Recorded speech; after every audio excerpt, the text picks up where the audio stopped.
വിശുദ്ധമായ റമദാൻ കഴിഞ്ഞാൽ ഈ ഉമ്മത്തിന് അല്ലാഹുവിന്റെ ഹബീബ് സ്വല്ലല്ലാഹു അലൈഹി വസല്ലം തങ്ങൾ പ്രത്യേകമായി നമുക്ക് പഠിപ്പിച്ചു തന്ന കാര്യമാണ് പെരുന്നാൾ. അന്ന് നോമ്പ് അനുഷ്ഠിക്കൽ ഹറാമാണ്.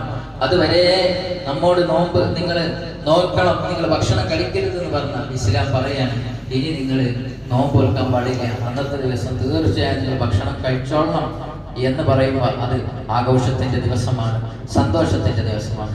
അന്ന് ഒരുപാട് സുന്നത്തുകൾ നമ്മൾ എടുക്കേണ്ടതുണ്ട്. 10 സുന്നത്തുകളുണ്ട്. ഞാൻ പറയുന്നു, ഇതൊക്കെ നമ്മൾ എടുക്കണം. നമ്മുടെ ജീവിതത്തിൽ കിട്ടുന്ന വലിയ മുഹൂർത്തമാണ്.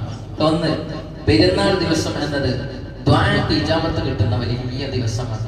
ശുദ്ധ റമദാൻ കഴിഞ്ഞ് റമദാനോടാണ് അവസാനിക്കൽ പെരുന്നാളിന് അല്ലാഹു തആല ദുആക്ക് ഇജാബത്ത് കിട്ടുന്ന ദിവസമായതുകൊണ്ട് ധാരാളം ദുആ ചെയ്യണം. നമ്മൾ അല്ലാഹുവിലേക്ക് ഖേദിച്ച് മടങ്ങുകയും തൗബ ചെയ്യുകയും അല്ലാഹുവോട് ചോദിക്കാനുള്ളതൊക്കെ ചോദിക്കുകയും ചെയ്യണം. രണ്ടാമത് തക്ബീർ. ആ തക്ബീർ ചൊല്ലാം. ചെറിയ പെരുന്നാളിന്റെ തക്ബീർ എന്ന് പറഞ്ഞാൽ മാസം കണ്ടത് മുതൽ ഇമാമിനോട് കൂടെ നമ്മൾ നിസ്കരിക്കുന്ന സമയം വരെ, ആ നിസ്കാരം വരെ ഏത് സമയത്തും ചെല്ലാവുന്ന തക്ബീറാണ്. ബലിപെരുന്നാളിന് അങ്ങനെയല്ല. ബലിപെരുന്നാളിന് അറഫാ ദിവസത്തിന്റെ സുബ്ഹി മുതൽ പ്രത്യേകമായി നിസ്കാരത്തിന് ശേഷമുള്ള തക്ബീറുണ്ട്. അത് നിസ്കാരത്തിന് ശേഷം ദിക്റിന്റെ മുമ്പായി ചെല്ലുന്ന തക്ബീർ ചെറിയ പെരുന്നാളിനില്ല.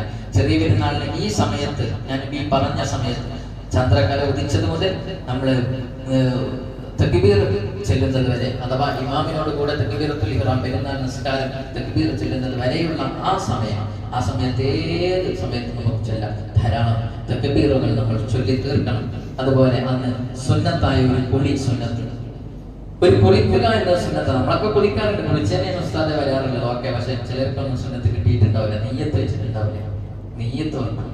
ഞാൻ ചെറിയ പെരുന്നാളിന് വേണ്ടി കുളിക്കുന്നു എന്ന നെയ്യത്ത് കരുതിയെങ്കിൽ മാത്രമേ ആ സുന്നത്തായ കുളി നമുക്ക് ലഭിക്കുകയുള്ളൂ.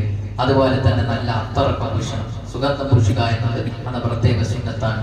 പുതുവസ്ത്രം ധരിക്കുക എന്നത് സുന്നത്താണ്. അടുത്ത സുന്നത്ത് അത് വെള്ള തന്നെ ആവാൻ ശ്രമിക്കുക. ഇല്ലെങ്കിൽ വില കൂടിയ ഏറ്റവും നല്ല വസ്ത്രം ഏതാണോ അത് ധരിക്കലാണ് അന്ന് ഏറ്റവും സുന്നത്ത്. മറ്റൊരു സുന്നത്ത് നിസ്കാരത്തിന് പുറപ്പെടുന്നതിന് മുമ്പ് ഭക്ഷണം കഴിക്കുക എന്നതാണ്.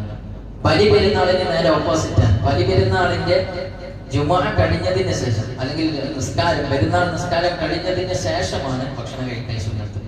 ചെറിയ പെരുന്നാളിന് അങ്ങനെയല്ല, അതുവരെ നോമ്പെടുത്തല്ലേ. അപ്പൊ അതുകൊണ്ട് പുറപ്പെടുന്നതിന് മുമ്പ് ഭക്ഷണം കഴിക്കണം. ഭക്ഷണം എന്ന് പറഞ്ഞാൽ വലിയ ഹെവി ഫുഡൊന്നും കഴിക്കണമെന്നില്ലേ.